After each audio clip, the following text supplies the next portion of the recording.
This is a great city. It ranks right up there with all the other East Coast cities we'll be visiting. You've got Filene's department store on one corner, you've got Macy's on the other corner. It's similar to San Francisco in size and in feeling. While in Boston, we stay at the Parker House Hotel, which is right in the heart of downtown. It's the oldest continuously occupied hotel in America, and it's just recently been refurbished, so it's looking good, right near Downtown Crossing. Now let me take you on a walking tour. We'll take a little walk down this way in towards the financial area. You see some of the modern skyscrapers and some of the old-fashioned skyscrapers as well. And that's just going to take us about 8 blocks. We'll go a few blocks over, we'll take a left, we'll take a right, we'll wander around a little bit. And we have an appointment at 10 a.m. at the National Parks Office. The most famous Boston department store is Filene's, especially the basement. So this afternoon, I see that shoppers are drooling already. They get merchandise in from all the other stores of town. So it's a remainder shop, discounter shop. And it's all based on the number of days that the item has been on the tables down there. So the price gets cheaper and cheaper the longer it sits on a table. And it's wild down there. The clothes are just strewn in piles. There's not much organization. It's a big mess. But it's a great institution and it's a lot of fun. Okay, so let's walk down a few blocks here.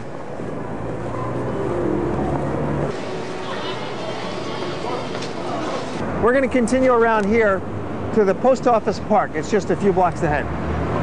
In the heart of the financial district, you can find big modern skyscrapers.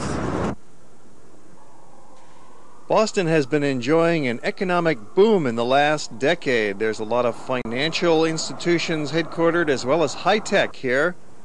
It's a thriving city. Post Office Square, what a nice spot, right in the heart of downtown Boston. A fountain, benches, flower gardens, big buildings all around you.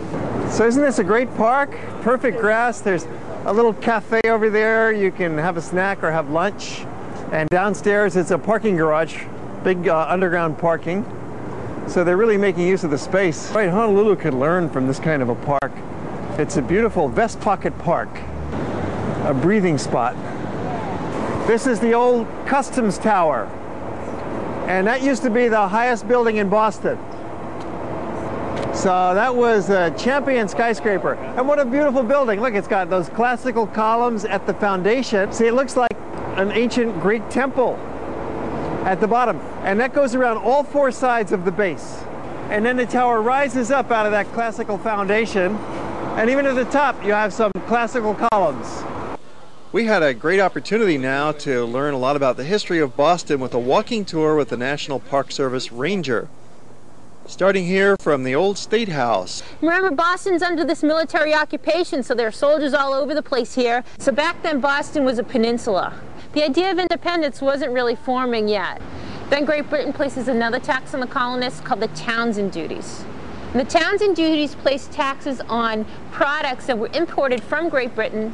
And I think you all know what governments do when they're out of money. They passed the Sugar Act. It was a revival of the old Revenue Acts.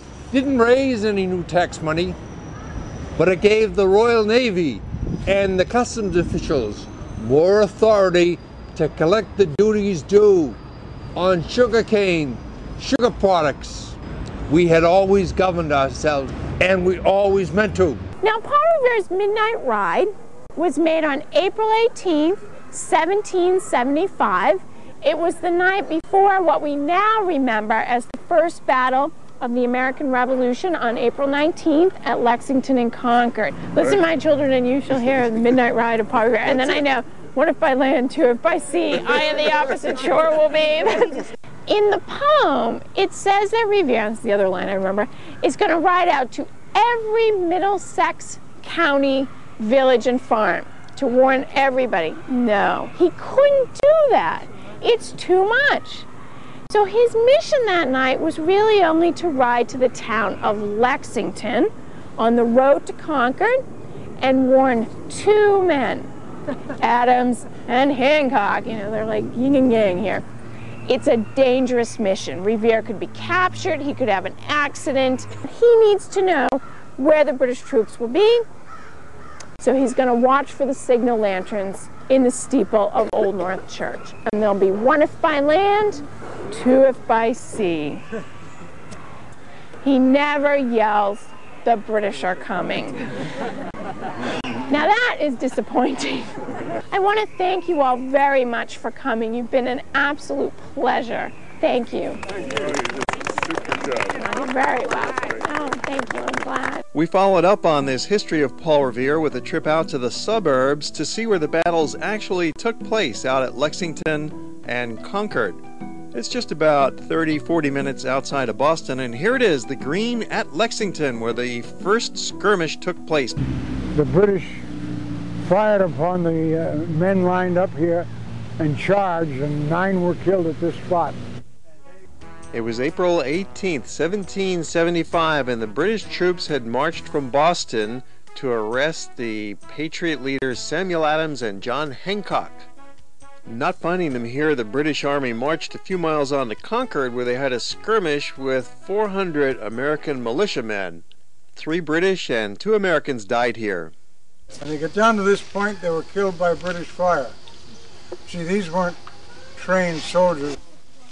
So even though this was a relatively small fight, it has tremendous historical significance, for it was the first time the Americans beat the British in one of the Revolutionary War battles, and thus called the shot heard round the world, for it really was the beginning in earnest of the War for Independence. The fall colors are in full bloom, as you can see. We're traveling during the month of October, a great time to visit New England.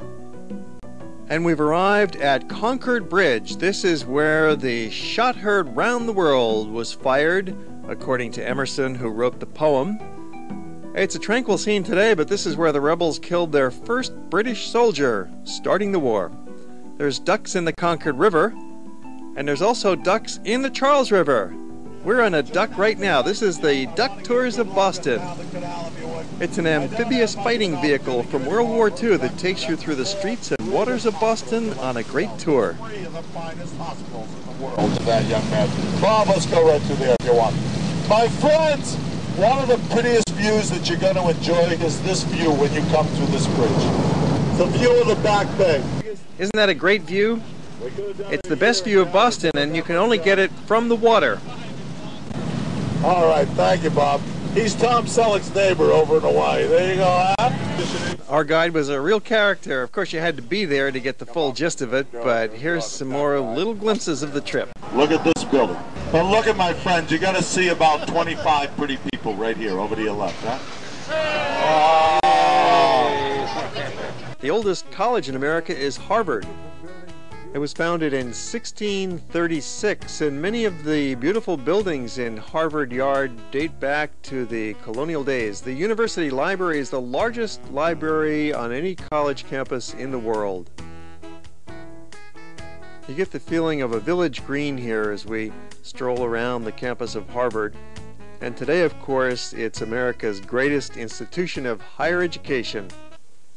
The most historic and the most expensive residential neighborhood in the city is Beacon Hill, especially here at Lewisburg Square, right in the heart of Beacon Hill. It's a fine example of urban planning, and it goes back several hundred years. I suggest you take a little walk here late in the afternoon when the golden colors bounce off the beautiful brick walls, and find your way to Acorn Street. Look at this little tiny, narrow, cobbled alleyway. So historic, in the midst of a great modern city, a city on the move. And we're on the move now as well. We're going on to our next city on the tour. Too many other sights to show you in Boston in this brief summary, so we're leaving town now, and we'll continue on down to New York, and then to Philadelphia, and eventually Washington, D.C.